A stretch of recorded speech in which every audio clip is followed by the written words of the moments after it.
ಪೋರ್ಚುಗೀಸರ ಆಡಳಿತದ ದೀವು ಪ್ರದೇಶದಿಂದ ಇದು ಹರಡಿದೆ. ಆದ್ದರಿಂದ ದೀವು, ದಿವಿಹಲಸು, ದೀಗುಜ್ಜ ಹೆಸರನ್ನು ಪಡೆದಿದೆ. ದೀವು ಎಂಬುವುದು ದ್ವೀಪವೂ ಆಗಿದೆ. ದೀಗುಜ್ಜ ದೀವಿ, ಹಲಸು, ಉಪ್ಪು ನೇರಳೆ ಹಾಗೂ ಹಲಸಿನ ಕುಟುಂಬಕ್ಕೆ ಸೇರಿದೆ. ಇದು ಆಸ್ಟ್ರೋನೇಷಿಯಾದ ನ್ಯೂಗಿನಿಯಾ, ಮಲುಕು ಕುದ್ರು ಹಾಗೂ ಫಿಲಿಪೀನ್ಸ್ ಮೂಲದಾಗಿದೆ.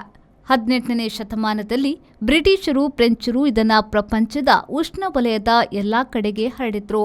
ದ್ವೀಪ ಮೂಲದ್ದು ಪೋರ್ಚುಗೀಸರಿಂದ ನಮ್ಮಲ್ಲಿ ದೀಗುಜ್ಜ ದೀವಿ ಹಲಸು ಎನಿಸಿಕೊಂಡಿದೆ.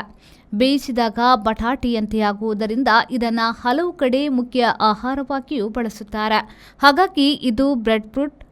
ಹುರಿದು, ಕರಿದು, ಬೇಯಿಸಿ, ಬಿಸಿ ಬೇಯಿಸಿ ಬಳಸುತ್ತಾರೆ. ಇದರ ಹಗುರದ ಮರ ಕೂಡ ಬಳಕೆಯಾಗುತ್ತದೆ.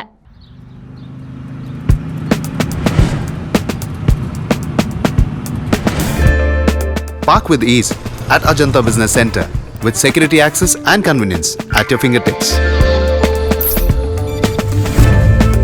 Step into a welcoming lobby where a warm smile greets you and your clients. With top-tier amenities, Ajanta set the stage for our success, leading us to Ashoka Business Center as a next upgrade. Invest in workspaces managed by Vertex. Invest smart. Invest in Mangaluru.